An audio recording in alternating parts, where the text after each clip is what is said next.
Encontros com o futuro. Hoje com Constantino Bueno Frolini, diretor de normas técnicas da Anicer e porta-voz de mercado. Prazer ter você aqui com a gente. Prazer é todo meu. Um abraço para todo mundo aí que está assistindo a gente, os telespectadores. Aproveito a agradecer o convite aqui em nome do nosso presidente Valdir, meu nome também, toda a equipe da Anicer, pela essa oportunidade de trocar um pouco de informação aqui com o público em geral. Ótimo. E aqui comigo na bancada, professor Antônio Carlos Bonazza, professor de Gestão de Operações e Cadeias de Suprimentos da SPM São Paulo. Correto. Muito obrigado pelo convite. E Matthew Schertz, diretor do World Observatory. Encontros com o Futuro é uma iniciativa do World Observatory, da SPM e da Prime, que é o braço das Nações Unidas de Universidades e Negócio no Brasil e no mundo. Constantino, conta pra gente, Anicer, qual que é a proposta da Anicer? Bom, a Anicer ela é uma associação a nível nacional, ela atua direto com os empresários que produzem material de cerâmica vermelha, importante falar isso, porque você tem a Anfacer de piso, você tem outras associações com relação à cerâmica, artesanais, mas essa vamos falar o seguinte, qual os produtos que a gente abraça? Bloco, sendo ele estrutural ou de vedação, que seria o tijolo maciço, T-paver, tem tavela, como as pessoas chamam de tavela, ou capa de laje, tá? E telha. Basicamente são esses produtos. E também tem tubulação, mas esse cai, já tem uma empresa, se não me engano, só que faz isso, que é associado. E eu acho que a única empresa do Brasil deve fazer isso até hoje. E todas são de cerâmica vermelha? Vermelha. Não tem vermelha. Tratamento no sentido de cor ou algum outro tipo? Não tem tratamento de cor, porque o processo de cerâmica, de maneira geral, ele passa por alguns processos. Primeiro, a extração da argila. Vale lembrar que a argila é um mineral inerte, essa história de, vou tirar para o local de produção agrícola. Mentira. Não se usa. A argila não nasce nada em cima da argila. Sim. A única coisa que nasce é casa. Sim. Tá? Sim. Onde você acha argila? Geralmente você tem áreas de extração. A gente chama, comumente falando, barreiro, mas são áreas de extração onde a gente retira toda a camada orgânica de cima desse material. Estou falando de maneira geral, grossa, assim, tiro todo o material orgânico, pego o mineral, extraio esse mineral e faço um processo de revitalização dessa área. Tá? Essa área de revitalização, aí é o projeto de cada empresário que vai definir o que vai ser depois dessa área. Ela pode ser uma área agrícola, pode ser uma área de piscicultura, pode ser uma área de turismo, enfim, de pecuária. Então, vai depender do projeto que esse empresário vai definir para aquela área dele. Também tem extração que pode ser de rio, onde você faz o desassoreamento do rio, utilizando aquela argila para a produção de material cerâmico. Então, assim, tem muita falta de informação e muito maldade no mercado em você pechar um setor. E a gente ganhou, ao longo dos anos, umas pechas que a realidade atual não é. No passado, poderia ser merecido, mas atualmente, de maneira nenhuma, é merecido. Nesse Quais ponto. pechas? Que a gente não sabe. As pechas? Porque a gente degrada a natureza. Você vê uma área de extração, todo mundo fala área de extração, está degradando a natureza. Vocês usam madeira, lenha de lei para queimar. Baita mentira atualmente. Tá? Polui porque sai fumaça. A fumaça que a gente gera, ou você tem um filtro para travar fuligem e tal, ou se o solo queima é limpa, vai ser só água que vai sobrar para a natureza, volta para a natureza, entendeu? Em forma de vapor. Então tem algumas coisas que foram colocando no setor para os concorrentes. Isso é natural do mercado, né? Concorrentes falarem os achismos para poder vender o próprio peixe. Isso é natural. Então, você me diz assim, fala do lado bom, né? Já que puseram pechas, a gente vê que a indústria cerâmica tem um impacto em cadeias de transporte. Você deve usar muito caminhão com impacto em meio ambiente grande. Você usa muita água com impacto no meio ambiente grande. E talvez exista um impacto na sociedade, nas regiões onde você extrai Como que o setor lida com essas questões para diminuir o impacto e melhorar o meio ambiente em que atua? Tá, vou voltar um pouquinho.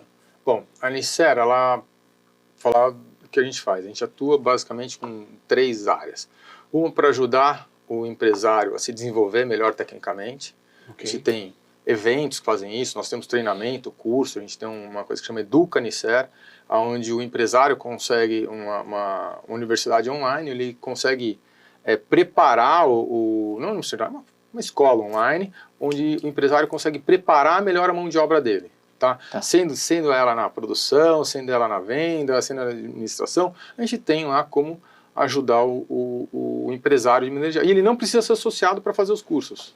Tá? Isso é que é legal fazer. Então a gente trabalha para o empresário ceramista Brasil total, quando a gente está falando isso daí. A gente tem, obviamente, a gente tem um braço para trazer informações técnicas para o mercado, que é muito carente, de maneira geral, no Brasil. São Paulo bem menos, São Paulo e Rio Grande do Sul. Os 2 estados que são menos carentes de informações técnicas são esses 2 estados. Os outros são muito carentes de informação. Então a gente trabalha para trazer essas informações técnicas. E também no mercado. Esse, infelizmente, depende de muita grana porque é marketing. Sim, claro. Essa divulgação dessas informações precisa botar dinheiro. E a gente não tem estamos se reerguendo por um processo, obviamente, passamos por um processo de reestruturação. Esse processo de reestruturação agora que a gente está começando a voltar a ter fôlego para fazer esse tipo de investimento no mercado. E fora isso, cada um faz da sua maneira. Voltando, já que a gente trabalha para ajudar o empresário a melhorar a empresa dele, também a gente olhou para o futuro. A gente foi a primeira associação do Brasil a criar o ciclo de vida do próprio produto, do associado, que é a ACV, né? Então a gente foi o primeiro setor a ter um ACV dos produtos cerâmicos. Tá? Obviamente precisa ser atualizado porque as metodologias foram atualizando ao longo do tempo. Tá? Hoje a gente tem o sistema SIDAC, o Sistema de Informação de Desempenho Sustentável, lá, que é pelo Ministério. E esse sistema, todas as nossas informações já estão lá disponíveis para o público de maneira geral.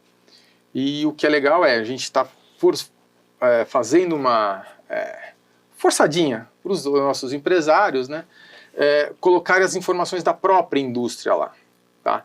Só que a gente cai naquela brincadeira, que é de governo federal, todo ano não vai para frente, vai para trás, né? Então a gente está forçando para que ponha para rodar e consiga fazer. Água a gente tem que tirar água do produto para então essa história de vou usar água do quê? Não, eu uso água de chuva no meu processo. Deu uma chuva grande, vou falar pela minha empresa, dá uma chuva grande, enche todos os reservatórios, eu vou usar ela no processo do ano inteiro. No ano inteiro. Então, assim, chuva... Não é intensivo em água. Não é. Então, isso não vai mexer. No rio, quando você faz extração, tem área de extração em rio, você está desassoreando o rio. Então, já é um processo que você está ajudando o rio a manter o curso natural dele. Quando você vai falar de transporte, sim, transporte é um problema.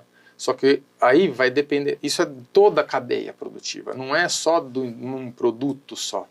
Você vai falar isso bloco cerâmico, bloco telha cerâmica, vai falar bloco de concreto, vai falar de argamassa, você vai falar de cimento, você vai falar de aço, você vai falar de esquadrias, você vai falar de vidro. Então é toda a cadeia, independentemente se é da construção civil ou não, depende do transporte. Uma televisão que sai lá da Coreia, não chega aqui de graça. Entendeu? Ela passa por um processo no transporte. Então isso é a indústria toda, de todos, aquele componente do seu carro que está lá, que seja do Uber, para chegar no carro do Uber, ele saiu de algum país, veio até aqui, montou esse carro aqui e esse carro ele está usando. A bicicleta é a mesma coisa. Então o transporte é necessário. Aí vai depender da gente conseguir transportes mais eficientes. É por isso que a descarbonização dos transportes é tão importante. Sim. Porque todo mundo precisa. Todo mundo precisa se locomover, os materiais precisam se locomover. E a gente consegue fazer a lição de casa, consegue como? Da portão da nossa indústria para dentro.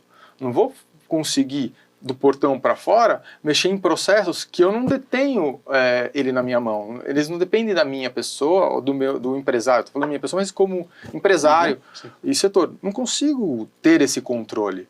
E quando o meu material chega na obra, independentemente se sou eu ou um qualquer, também não tenho o controle de como ele vai ser usado. Eu posso auxiliar aquele construtor às melhores práticas de uso, mas eu não vou ter o controle do que ele vai fazer.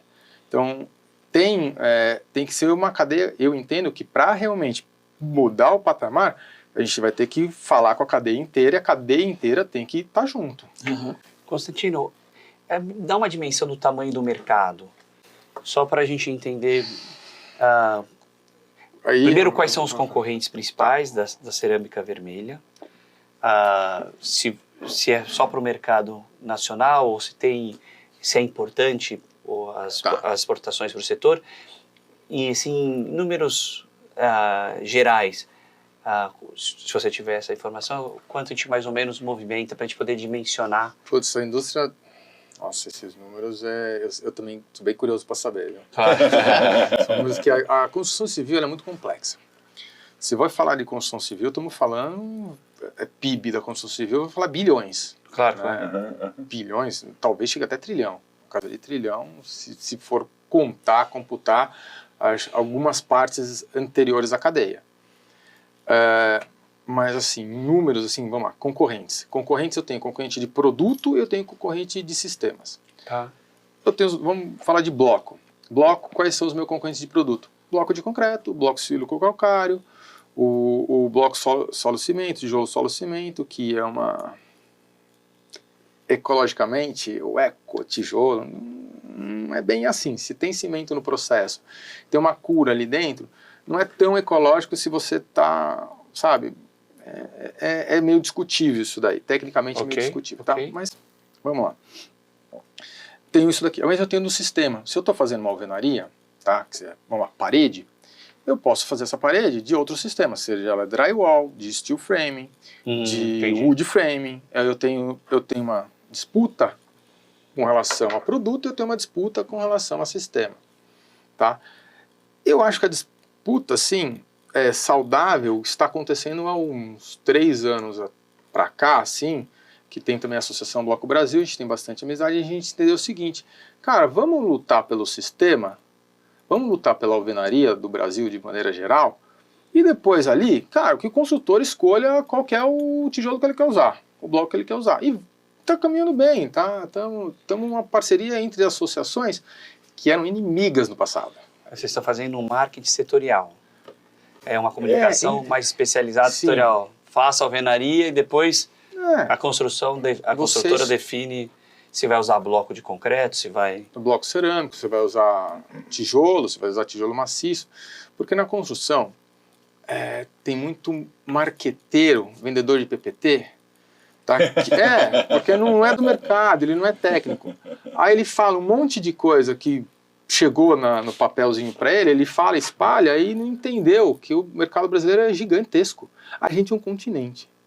Aí aquele material que ele quer vender para o Brasil inteiro, ele vai chegar, sei lá, em Manaus, não vai ter quem instale, não vai ter o produto, não vai ter, então vai ficar inviável.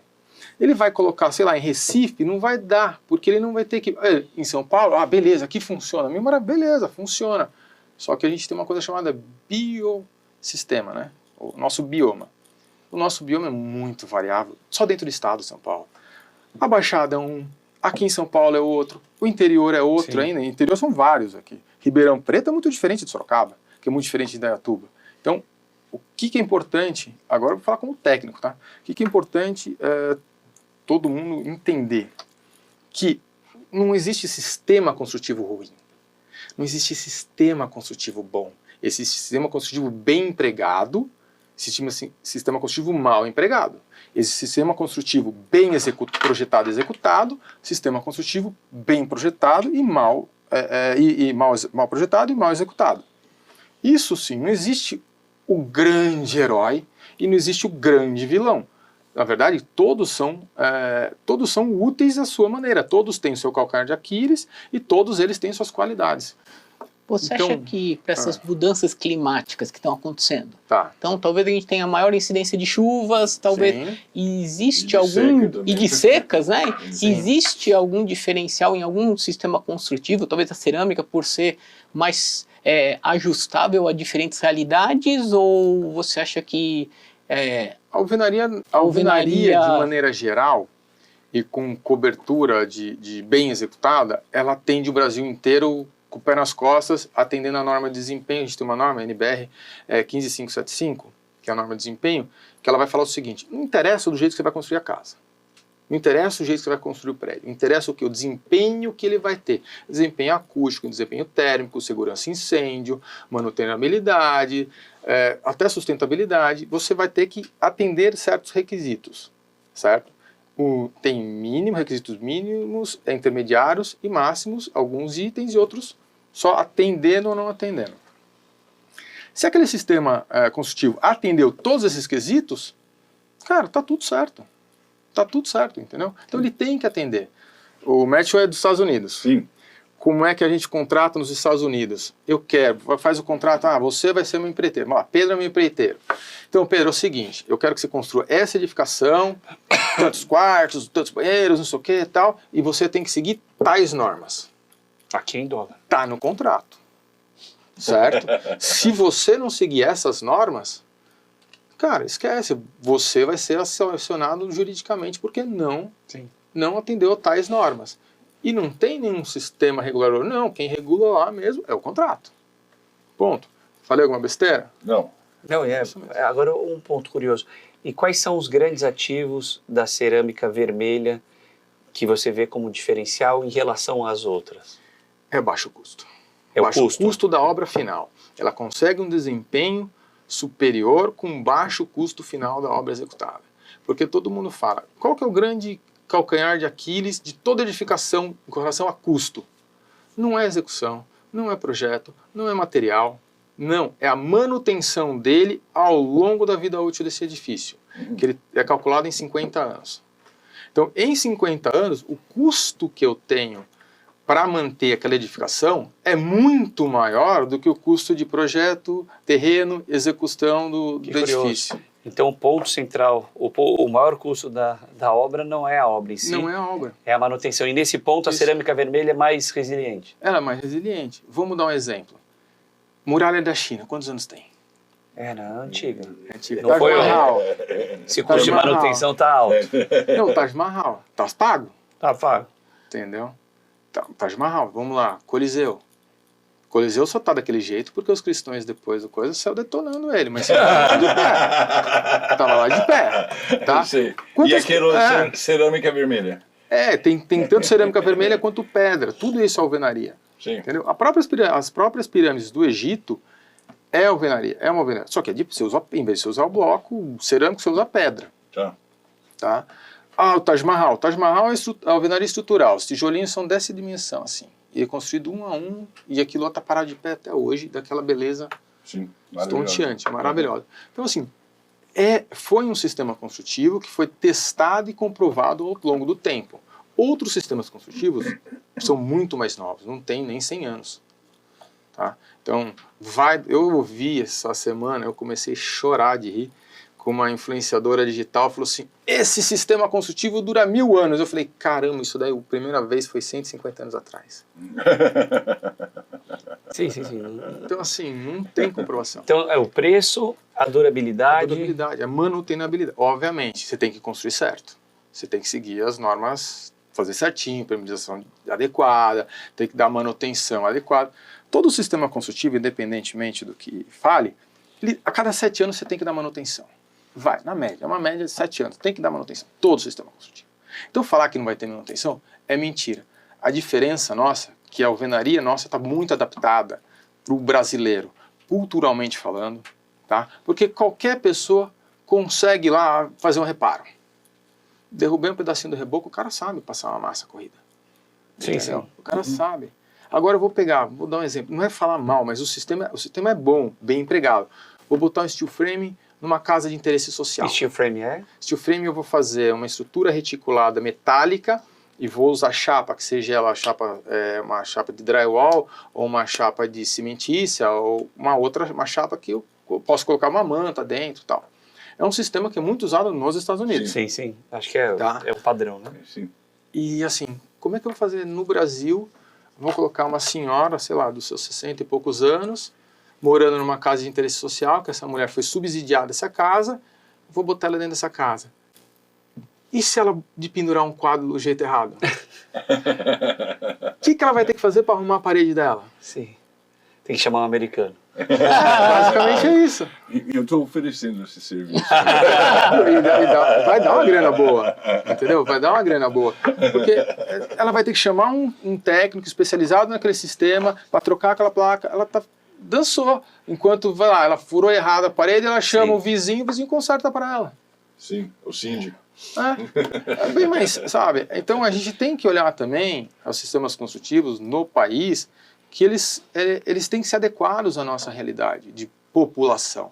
A gente não tem uma população rica no sentido de tenho grana para fazer da manutenção eternamente nas besteiras que eu faço na minha casa. E argila também é um insumo que a gente acha de norte a sul. Norte a sul. Não. Nosso subsolo, basicamente, subsolo do mundo inteiro tem argila. Salvo raras exceções que é pedra. E não tem um rio aqui no Brasil que a gente não precisa desassorear, incrível. Aqui o Tietê, próprio Tietê. Quando você tira uma água que é contaminada ou que suja, a argila ainda é útil para fazer cerâmica? Ela vai ter que passar por um processo depende da contaminação, ela vai ter que passar por um processo de limpeza. Dependendo da contaminação, não.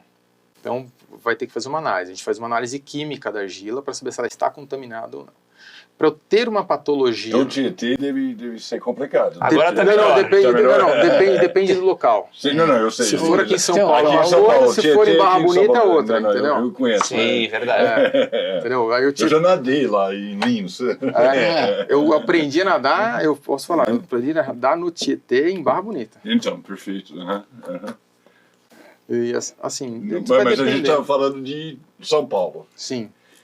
Aqui provavelmente você não consegue usar. Não, tem que descontaminar. Talvez eu descontaminar alguma contaminação, porque eu posso ter uma patologia que chama eflorescência. Por causa de uma contaminação, essa fluorescência pode acontecer numa contaminação que eu tenho da argila, por isso que eu faço análise química sempre das minhas argilas antes de usá-las, ou ela vem uma contaminação no processo de cura do cimento. Como cura um processo químico e ele é um material desestabilizado, que ele se estabiliza com acréscimo de água, o que sobra disso, que pode ser cal ou enxofre, ele pode vir um pó que ele vai ser transportado ao longo, pode ser numa parede, de uma viga, a parte externa daquela face, daquela peça, através da água. Então ele vai aparecer. Constantino, eu vi um vídeo de algumas casas com impressora 3D. Sim. Então você está imprimindo a casa. Tá. A argila seria um bom material para impressora 3D de casa? Já temos impressora de argila 3D. Não no tamanho para fazer uma casa, isso é um desenvolvimento que ainda precisa ser feito. Mas qual é o ponto dessas casas de impressora 3D? O ponto é que você precisa de uma armação, uma armadura. Como é que eu vou colocar uma armadura numa impressora, numa impressão 3D? Esse é o ponto-chave. Por quê? Todo o terreno mexe. Entendi. O terreno mexeu, a casa trinca.